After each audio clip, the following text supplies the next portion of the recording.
भारतीय प्रधानमंत्री नरेंद्र मोदी जी ने बिम्स्टेक का जो मीटिंग हो रही थी, बिम्स्टेक का मीटिंग आपको पता होनी चाहिए कि छठा बिम्स्टेक का हमारा समिट हुआ था। ये जो छठा बिम्स्टेक का जो समिट हुई थी, यह आपको बैंकॉक थाईलैंड में हुआ था, क्योंकि थाईलैंड इसका नेतृत्व कर रहा था।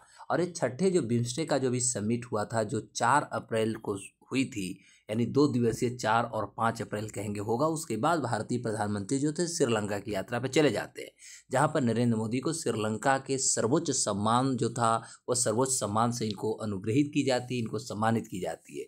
तो आज हम लोग इस पूरे एपिसोड में डिस्कस करेंगे कि आखिर बिम्स्टेक है क्या, बिम्स्टेक की स्थापना क्यों किया गया, इसका उद्देश्य क्या है और बिम्स्टेक में कितने सदस्य राष्ट्र हैं। चूंकि आप देखेंगे बिम्स्टेक जो है बे ऑफ बंगाल यानी बंगाल की खाड़ी से संबंधित जो भी राष्ट्र हैं, चाहे वो हमारा भारत, इंडिया हो, नेपाल हो, भूटान है, बांग्लादेश है, म्यांमार और थाईलैंड, ये सभी जो राष्ट्र हैं, ये सभी राष्ट्र जो हैं बिम्स्टेक के मुख्य रूप से सदस्य हैं। तो बिम्स्टेक का फुल फॉर्म होता है bay of Bengal initiative for multi sectoral technical and economic cooperation. मतलब आपने इस नाम से ही समझ में आ गया होगा कि बिम्स्टेक जो है बहुत क्षेत्रीय तकनीक और आर्थिक सहयोग जो होती है उसको बढ़ावा देने के लिए बंगाल की खाड़ी के लिए एक पहल के रूप में कार्य करती है। तो आज हम लोग बिम्स्टेक के सारे गतिविधियों के बारे में डिस्कस करेंगे। तो देखिएगा, बिम्स्टेक का जो था छठा शिखर सम्मेलन बैठक हुई थी, जो 4 अप्रैल को बैंकॉक यानी थाईलैंड में हुआ था। इसमें जो प्रमुख जो बातें रही वह था कि बैंकॉक विजन 2030 जो था दस्तावेज को इसमें लाई गई। आर्थिक एकीकरण कैसे किया जा सकता है, इस पर बात की गई। वैश्विक चुनौती के प्रति हमें एक लचीलापन यानी फ्लेक्सिबिलिटी लानी होगी, और बुनियादी जो ढांचा और जो प्रौद्योगिकी में सहयोग एक दूसरे को कैसे करना है, और क्षेत्रीय समृद्धि हेतु एक रोड मैप भी तैयार किया गया कि जितने भी ये क्षेत्रीय कंट्री यानी बे ऑफ बंगाल के आसपास जो है, तो सभी को एक दूसरे के साथ पहल कर करके कैसे अपने चुनौतियों को कम करना है, और चुनौतियों से ऊपर आ करके एक दूसरे को जो सामरिक संबंध जो होता है, वो सामरिक संबंध को कैसे प्रतिस्थापित किया जा सके। तो यह बिम्स्टेक के छठी जो हमारा सम्मेलन हुई थी, इसमें प्रमुख बातों को रखा गया। वहीं यदि इस एपिसोड में आप देखेंगे तो यहाँ पर होता है, जब बिम्स्टेक की बात करते हैं तो इसकी प्रमुख घोषणाएं भी इस साल लाई गई।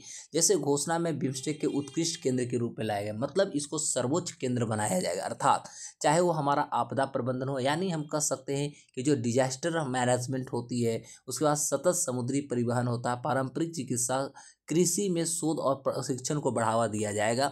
यानी ये सारे जो थे एक एपेक्स केंद्र के रूप में काम करेंगे, यानी एक रिनाउंड सेंटर इसको बनाने की कोशिश की जाएगी। उसके अलावा डिजिटल सार्वजनिक अवसंरचना बनाया जाएगा, यानी डिजिटल कह सकते हैं पब्लिक इंफ्रास्ट्रक्चर डेवलपमेंट किए जाएंगे।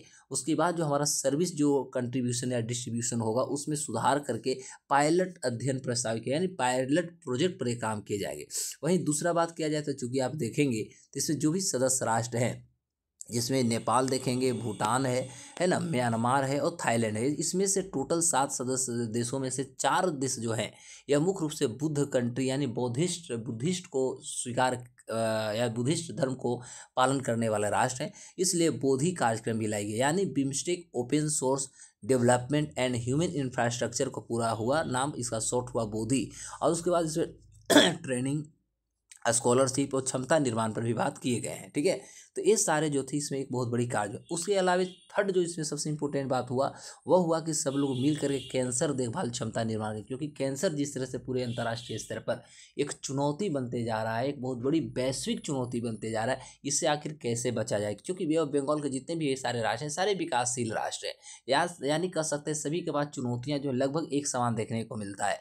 तो ऐसे परिस्थिति में बिम्स्टेक देशों के लिए चिकित्सा क्षेत्र में एक दूसरे को सहयोग करना होगा।